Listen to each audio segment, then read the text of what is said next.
말씀을 보도록 하겠습니다. 오늘 우리에게 주시는 하나님의 말씀은 요한복음 8장 말씀입니다. 8장 31절부터 36절까지의 말씀, 저와 여러분이 한 절씩 교독하도록 하겠습니다. 그러므로 예수께서 자기를 믿은 유대인들에게 이르시되 너희가 내 말에 거하면 참으로 내 제자가 되고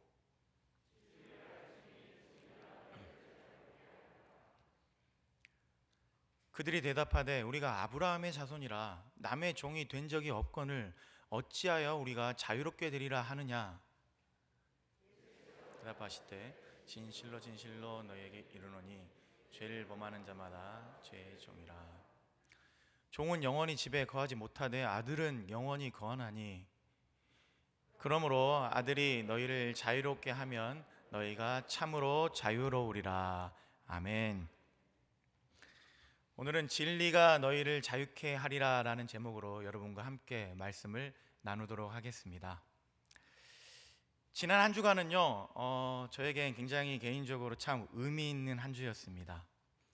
저희 큰아이가 드디어 대학에 들어가게 되었습니다. 저희 교회에 처음 올 때요 2살이었습니다. 2살이었던 이 아이가 어느새 훌쩍 커버리더니 이제는 듬직한 대학생이 되었습니다. 무엇보다 참 감사했습니다.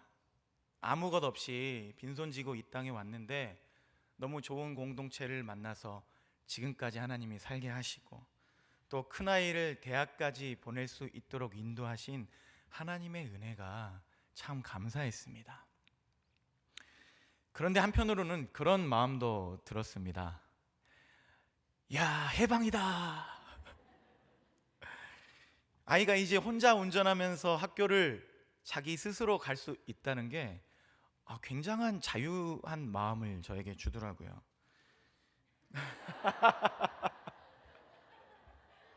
공감되시는 분들 많으시죠?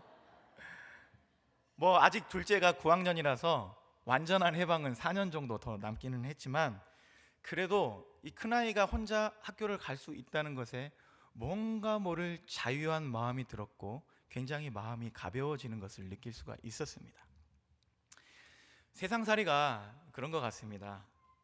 우리가 열심히 살다 보면 잘 모를 때가 많지만 어느 순간 우리가 우리의 삶을 뒤돌아보면 우리가 참 많은 역할들을 맡고 있고 그 역할 때문에 따라오는 막중한 책임들이 우리를 많이 붙들고 있는 것을 발견하게 됩니다. 저는 사실 이 사관학교 같았던 한국의 고등학교만 졸업하면 자유로울 줄 알았습니다. 그런데 시간이 지나면 지날수록 더 세상은 무겁고 벗어나기 힘든 책임을 우리에게 짐지우고 우리가 계속해서 무언가에 매여 살도록 우리를 더 강하게 붙드는 것을 발견할 수가 있었습니다. 학교를 졸업하면 직장을 가져서 자기 인생을 스스로 이제 책임져 나가야 하고 그러다 보면은 결혼을 해서 배우자를 책임을 져야 합니다. 사실 결혼하면 배우자뿐만이 아니죠. 일단 결혼하고 나면 갑자기 새로운 역할이 생깁니다. 사위, 며느리. 새롭게 생겨난 역할과 새롭게 생겨난 가족들과 또 부모님들에 대한 책임을 더 짊어져야 하죠. 그러다가 자녀들이 생긴다. 와, 이거는 완전히 딴 세상이었습니다. 이전과는 비교할 수 없었던 엄청나게 무거운 책임이 어깨에 짊어지는 것 같았습니다. 물론 어느 순간엔 제 아들이 대학을 가는 것처럼 어느 순간이 되면은 제가 지고 있던 이 책임을 내려놓는 순간도 있겠죠. 그런데 인생의 선배님이신 한 성도님께서 저에게 그런 말씀을 하시더라고요. 목사님, 아들이 대학 가고 이제 직장을 잡고 그러면 끝날 것 같죠? 절대 끝나지 않습니다. 굉장히 해방을 꿈꾸는 저에게는 약간은 절망스러운 그런 이야기 같이도 들렸지만 생각해 보니까 그게 피할 수 없는 우리의 현실인 것 같습니다. 우리 어깨에 지어진 책임들이 때로는 더해지기도 하고 때로는 덜해지기도 하지만 완전히 없어진 건 정말 힘든 일인 것 같습니다. 더군다나 우리가 살아가는 이 세상 요즘 얼마나 살기 팍팍해져 갑니까? 최근에 기름값이 굉장히 무섭게 치솟았죠. 그런데 그걸 추월하는 게 집 렌트값입니다. 집을 렌트해야만 살 수 있는 사람들 입장에서는 이 너무나도 치솟는 렌트값 때문에 하루가 다르게 올라가는 물가와 이 렌트비 때문에 갈수록 더 많은, 더 무거운 경제적인 책임을 짊어져야 하는 상황이 되었습니다. 이런 상황에서 그런 질문이 떠올랐습니다. 자유로운 세상에 우리가 살아가지만 우리가 정말 자유로운가? 세상에서 가장 민주적이고 개인의 자유가 가장 보장됐다고 하는 이 미국에서 우리가 살아가지만 우리는 정말 자유한가? 여러분은 어떠십니까? 여러분은 정말 자유하십니까? 물론 우리가 반드시 짊어져야 하는 책임들도 있습니다. 힘들고 어려워도 반드시 해야 하는 숭고하고 가치 있는 일들이 많이 있습니다. 그러나 지금 우리가 짊어지고 살아가는 이 모든 짐들이 정말 우리가 꼭 짊어져야 하는, 꼭 우리가 내려놓지 말아야 하는 짐들일까요? 어떻게 이 속에서 거짓된 책임과 거짓된 굴레를 우리가 분별하고 벗어버릴 수가 있을까요? 어떻게 해야 우리가 꼭 짊어져야 하는 책임을 짊어지면서도 자유한 삶을 살아갈 수가 있을까요?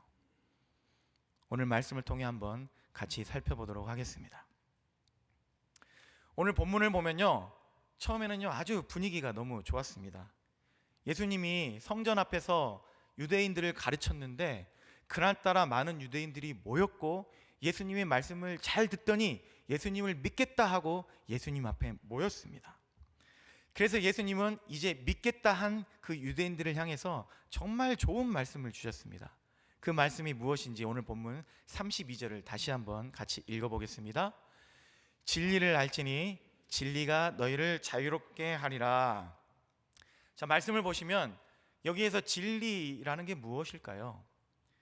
원래 진리라는 말은요 헬라어 알레데이아라는 말로서 참된 이치, 참된 도리라는 뜻을 지닌 단어입니다. 그런데요 이 진리라는 단어가 요한복음에서는 굉장히 다르게 쓰였습니다. 다른 복음서보다 유난히 이 진리라는 알레데이아라는 단어가 요한복음에 많이 쓰였는데 이 관념적인 진리라는 단어를 예수님과 동일화시키고 있습니다. 즉 이 진리를 인격화시킨 것이죠.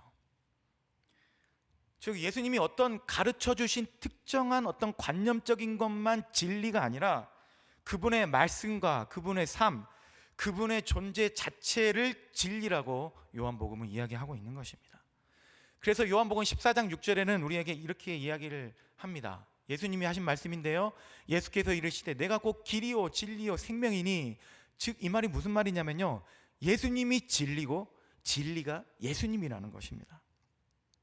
그렇다면 여러분, 진리가 너희를 자유케 하리라, 이 말이 그러면 무슨 말일까요? 예수님이 우리에게 자유를 주시겠다는 말씀입니다. 너무 좋은 말씀이죠. 분위기도 너무 좋았습니다. 예수를 믿겠다고 유대인들이 다 모였습니다. 그곳에서 진리가 너희를 자유케 하리라, 이 말씀을 주셨습니다. 그러면 이 말씀을 듣고 있는 유대인들이 어떤 반응을 보여야 했습니까? 좋은 반응을 보여야 했겠죠. 그런데 그들의 반응이 오늘 본문을 보면은 심상치가 않습니다. 그들의 반응이 어땠는지 우리 본문 33절을 다시 한번 보겠습니다. 그들이 대답하되 우리가 아브라함의 자손이라 남의 종이 된 적이 없거늘 어찌하여 우리가 자유롭게 되리라 하느냐. 자, 지금 어떤 반응을 보이고 있습니까? 예수님께 반박을 하고 있는 겁니다. 뭐라고 반박을 하고 있죠? 우리가 남의 종이 된 적이 없다. 언제 우리가 종이 되었느냐. 그런데 여러분, 정말 그들이 남의 종이 된 적이 없었습니까? 아니죠. 얼마나 오랫동안 수많은 민족들에게 침탈을 당하고 그들의 종처럼, 그들의 노예처럼 살아왔습니까? 애굽에서의 노예 생활만 따져도 그 세월이 몇백 년인데 왜 그들은 우리는 남의 종이 된 적이 없다라고 이야기를 하면서 예수님께 반박을 하고 있는 것일까요? 그리고 말씀을 보시면 그 반박의 이유를 뭐라고 설명을 하고 있죠? 우리가 아브라함의 자손이라. 자기들이 아브라함의 자손이기 때문에 종이 된 적이 없다는 겁니다. 다른 이유도 아니고 딱 한 가지, 이 이유, 아브라함의 자손이기 때문에 우리는 종이 된 적이 없다라고 예수님께 이야기를 하고 있는 겁니다. 도대체 아브라함의 자손이 뭐길래 그렇게 수도 없이 적들에게 침탈당하고 때로는 나라도 빼앗기고 그들의 노예처럼 살아왔음에도 불구하고 왜 우리는 종이 된 적이 없다라고 따지며 예수님께 반박을 하고 있는 것일까요?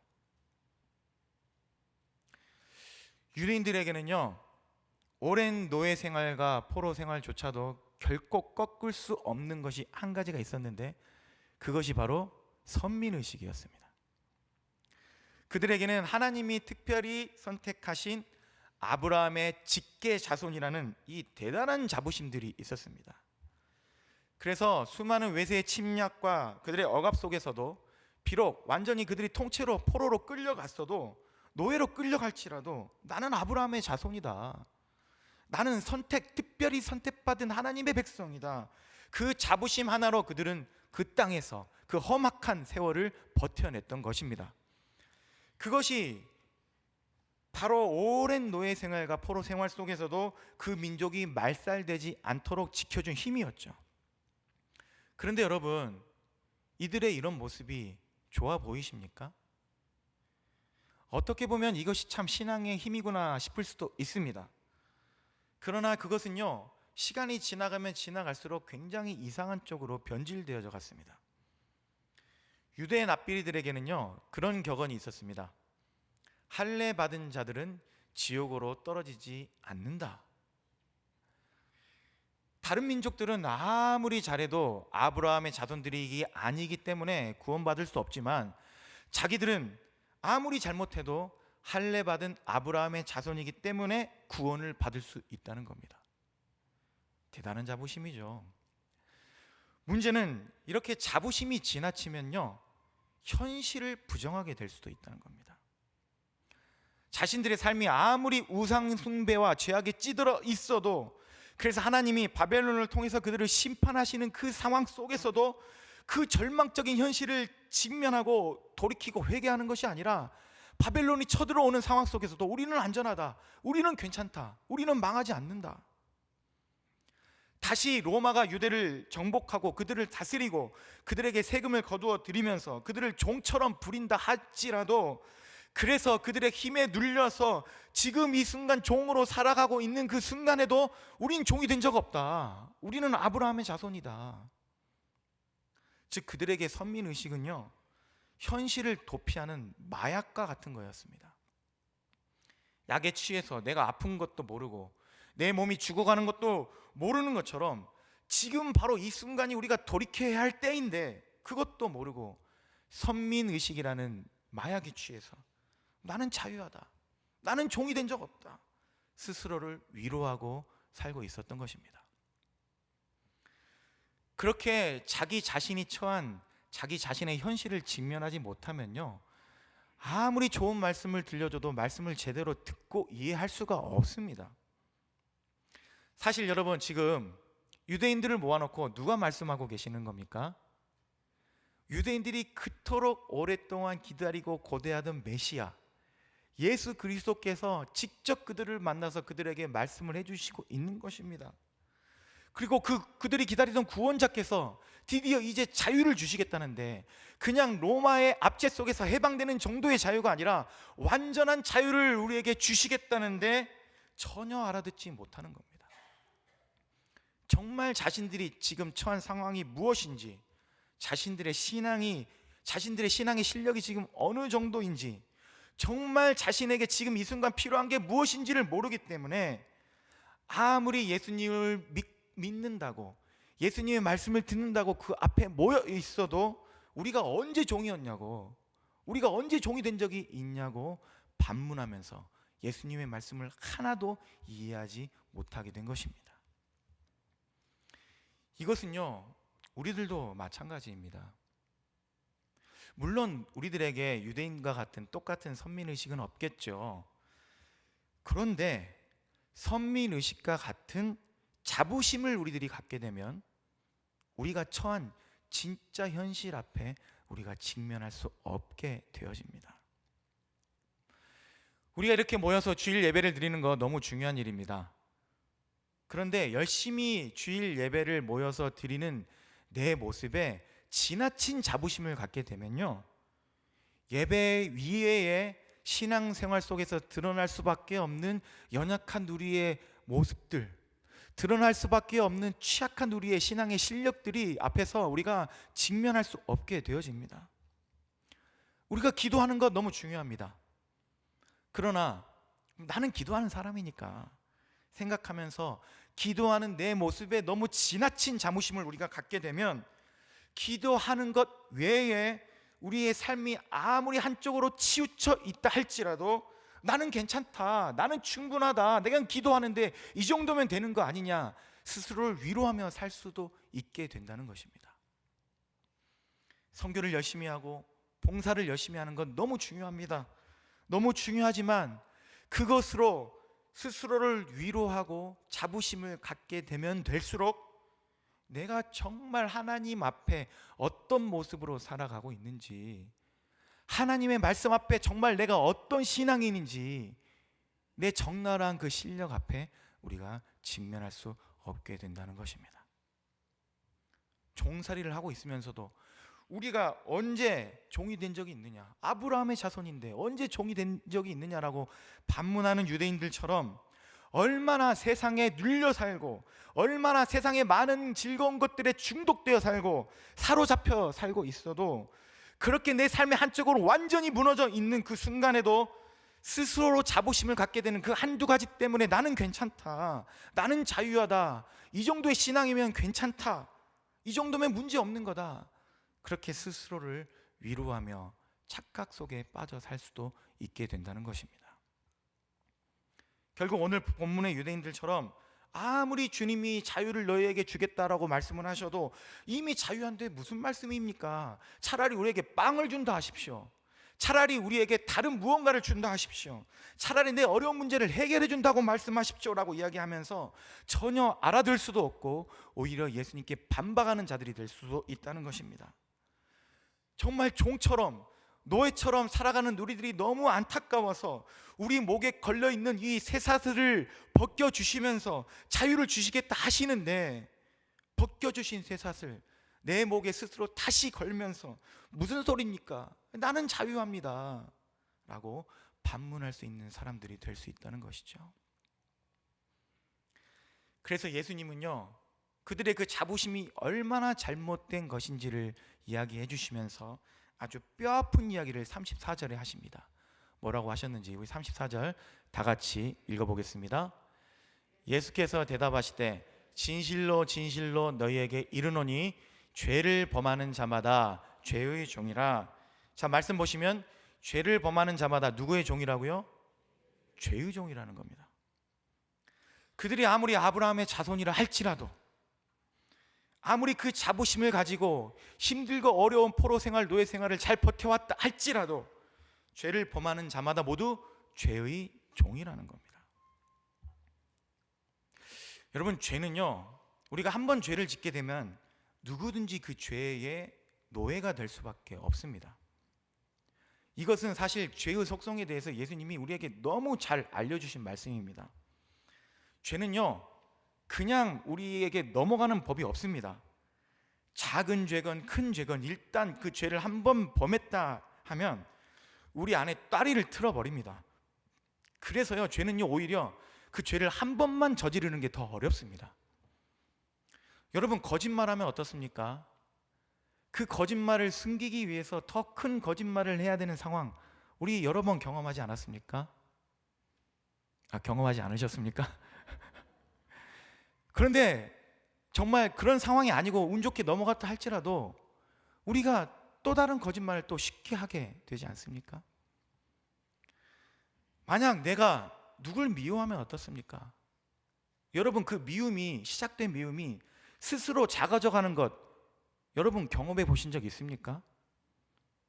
보면 볼수록 더 미운 것만 보이고 내가 이렇게 머리가 좋았나 싶을 정도로 숨겨진 그들의 의도가 잘 찾아지고 숨겨놓은 단점도 잘 보이고, 그러다 보면은 우리가 그들을 미워하는 게 정당화되고 손가락질하고 비난하는 게 너무 쉬워지는 것 우리 경험하지 않았습니까? 탐심은 또 어떻습니까? 무언가를 갖고 싶다는 마음이 우리 안에서 시작되면 그것을 우리가 갖는다고 끝이 나던가요? 가지지 못한 또 다른 것을 우리는 탐하게 되고 더 좋은 것을 갈망하게 되는 그 마음이 우리를 얼마나 끈질기게 괴롭힐 때가 많습니까? 이것 말고도 우리가 얼마나 많은 죄 앞에 노출되어 있습니까? 우리는요, 상대적으로 우리보다 좀 큰 죄를 저지른 사람들을 보고 나는 괜찮다라고 스스로 위로하고 그렇게 여겨버리고 살 때도 있습니다. 아니면 누군가의 죄를 우리가 찾아내고 이것이 바로 죄다라고 외치기만 하면은 나는 그 죄에서 자유로운 것 같이 스스로 착각할 때도 있습니다. 그렇지만 이미 우리는요, 우리가 저지른 수많은 죄들, 그게 우리 스스로 볼 때 아무리 작게 여겨진다 하더라도 우리가 이미 저질러 버린 그 수많은 죄들 때문에 이미 우리는 그 죄의 노예가 되어 살아가고 있는 것입니다. 아무리 그 사람보다는 내가 좀 나아 보여도 그 사람이나 나나 똑같이 죄의 노예로 살아가고 있는 것입니다. 미끼 한 번 딱 물면은, 노련한 낚시꾼들은 그렇죠.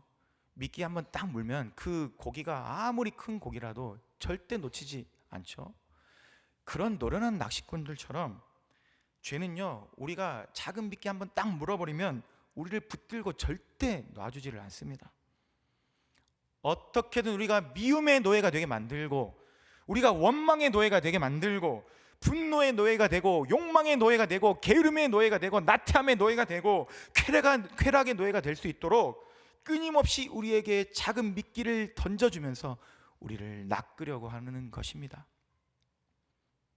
문제는요, 이 죄의 파급력이 여기서 그냥 끝나지 않는다는 겁니다.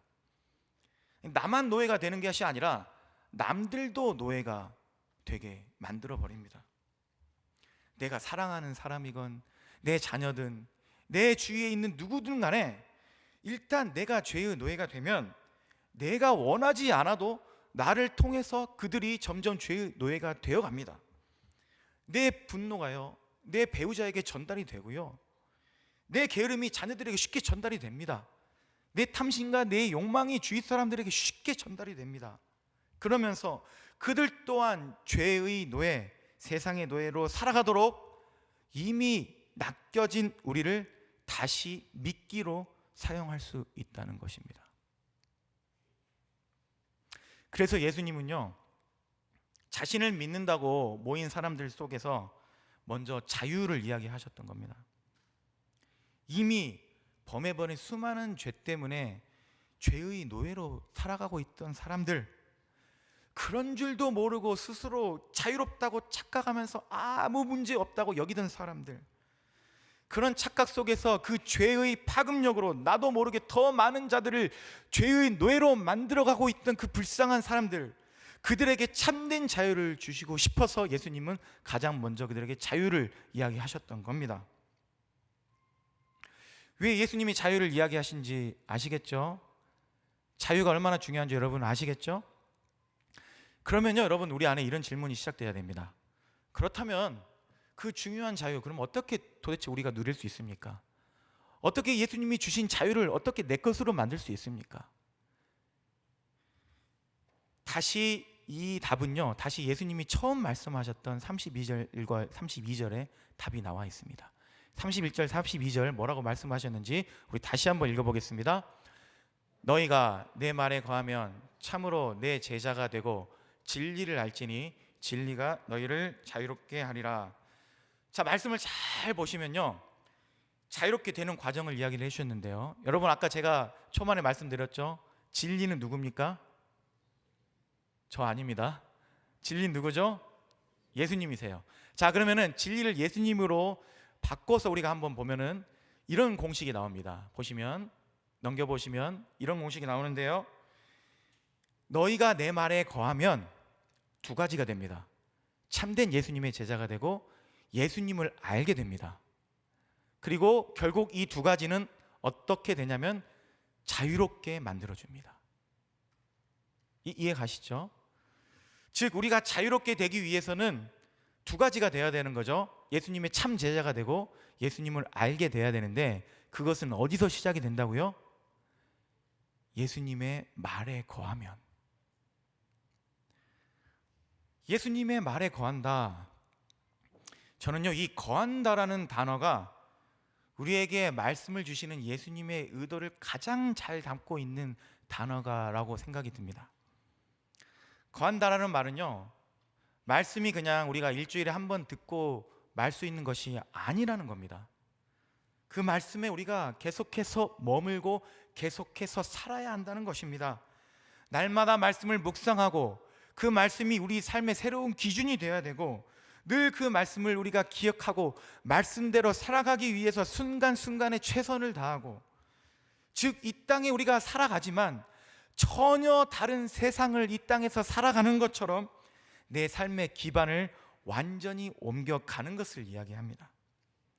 즉 세상의 기준과 전혀 다른 기준을 가지고 전혀 다른 삶의 원리를 가지고 살아가는 아주 혁명적인 삶을 이야기하는 것이 바로 말씀에 거한다는 말입니다. 쉽지 않죠? 그러나 그렇지 않으면 오늘 말씀은요, 우리에게 거짓된 제자가 될 수 있다고 경고하고 있는 겁니다. 우리가 예수님을 따르긴 하니까 제자라고 부르긴 하지만 겉모양만 번지르르한 제자, 뭔가 비슷하긴 하지만 진짜가 아닌 거짓된 제자가 될 수 있다는 거죠. 뿐만 아니라 두 번째, 참 제자가 되고 두 번째 뭐라고 그랬죠? 예수님을 아는 거라고 말씀을 드렸죠. 여기서 아는 거라는 이 헬라어 단어는요, 기노스코라는 단어인데요, 히브리어 야다라는 말하고 똑같은 말입니다. 즉 그냥 머리로 지식으로만 아는 알미 아니라 경험을 통해서 깊이 알게 되는 알을 이야기하는 것이죠. 예를 들어서 제가 BTS를 압니다 라고 쓸 때 기노스코를 쓰는 게 아니라 제 아내를 압니다 할 때 이 단어를 쓰는 겁니다. 우리가 예수님에 대해서 많이 듣고 공부하고 많이 알게 되고, 그래서 우리가 예수님에 대해서 많이 이야기를 할 수 있게 된다 할지라도 우리가 그 말씀에 계속해서 거하지 않으면 우리는 예수님을 BTS를 아는 정도로만, 즉 그냥 멀리 떨어져서 아는 팬 정도로만 예수님을 알고 살아갈 수도 있다는 것입니다. 그래서 우리는 선택해야 합니다. 말씀 안에 머무르느냐 아니면 그냥 이대로 세상 안에 머무르느냐. 말씀을 늘 가까이 하면서 말씀대로 살기 위해 몸부림칠 것이냐, 아니면 세상을 그냥 이대로 더 가까이 하면서 세상의 원리대로 세상의 방법을 쫓아 그 세상 속에서 잘 적응해내며 살 것이냐. 그렇게 우리가 죄의 노예로 세상의 노예로 살아가면서 스스로 위로하면서 뭐 이 정도면 괜찮은 거 아니냐, 그런 삶을 살 것이냐, 아니면 세상의 모든 속박에서 벗어난 참된 자유한 삶을 살 것이냐. 중간은 없습니다. 이 두 가지 중에 우리는 선택을 해야 하는 것입니다. 사랑하는 성도 여러분, 진정한 자유는 하나님 안에만 있습니다. 말씀 안에 거하는 게 때로는 우리에게 너무 무거운 짐처럼 보이고 여겨질 때도 있겠지만, 여러분 흔들리시면 안 됩니다. 진정한 자유는 하나님 안에만 있습니다. 믿으십니까? 세상은요, 그 사실을 너무나도 쉽게 우리가 잊어버리게 만들어 버립니다. 그래서 먹지 말라는 선악과를 따먹는 것처럼 하나님의 말씀을 어기고 그 말씀을 떠나는 것이 자유다라고 세상은 우리에게 이야기를 합니다. 그렇게 하나님 없이 너 하고 싶은 대로, 우리 하고 싶은 대로 살아가는 것이 진짜 자유라고 우리에게 이야기를 합니다. 그러나 그 모든 것은요, 거짓입니다. 말씀에 거하지 않는 순간 우리는 죄에 사로잡혀서 죄가 이끄는 대로 살아가는 죄의 노예가 되어지는 것입니다. 그래서요, 저는 목숨을 걸고 아침마다 말씀 묵상을 하고 있습니다. 아니 목사님 너무 과한 거 아닙니까? 무슨 말씀 묵상에 목숨까지 겁니까? 라고 말씀하실 수도 있지만, 저는요 제 스스로가 얼마나 죄의 유혹에 연약한지를 너무 잘 압니다. 매일 말씀을 묵상하고 그 말씀을 기억하면서 그 말씀대로 살아가려고 내가 몸부림치지 않으면요, 얼마나 저도 빠르게 분노에 사로잡혀 버리고 미움의 노예가 되어버리는지 너무나도 잘 알고 있습니다. 얼마나 저도 순식간에 탐심을 갖고 욕망을 따르게 되어버리는지, 내 즐거움을 따르고 내 편안한 것만 챙기면서 얼마나 저도 이기적인 사람이 될 수 있는지 너무 잘 알기 때문에 아침마다 말씀 묵상을 하지 않으면 그날은 사단에게 죽는 날이다, 이런 심정으로 말씀을 묵상하고 말씀대로 살려고 애를 쓰고 있습니다. 쉽지 않습니다. 그러나 그렇게 우리가 말씀 안에 거하려고 머무를 때 진리가 우리를 자유하게 하실 줄 믿습니다. 우리를 강하게 붙든 죄의 사슬이 결국 끊어지게 될 줄 믿습니다. 미움과 원망과 분노를 끊어버리고 우리가 용서하고 사랑하게 될 줄 믿습니다. 탐심의 욕망을 끊어버리고 우리가 나누고 섬기며 살게 될 줄 믿습니다. 가난과 결핍에 대한 두려움을 우리가 끊어버리고 세상의 모든 억압과 폭력 앞에 당당히 맞서게 될 줄을 믿습니다. 그렇게 우리를 정복하고 우리를 다스리려는 세상의 모든 권세와 능력을 무너뜨리고 주님이 처음 우리에게 명하신 대로 이 세상을 정복하고 다스리게 될 줄 믿습니다. 그 믿음으로 우리 삶에 매여있는 모든 것들을 벗어버리는 참된 자유한 삶을 누리는 저와 여러분 되시길 주님의 이름으로 간절히 기원합니다. 그리하여 진리가 너희를 자유케 하리라는 이 말씀이 나의 삶 속에서, 그리고 우리 모두의 삶 속에서 온전히 이루어져 가게 되길 주님의 이름으로 간절히 기원합니다.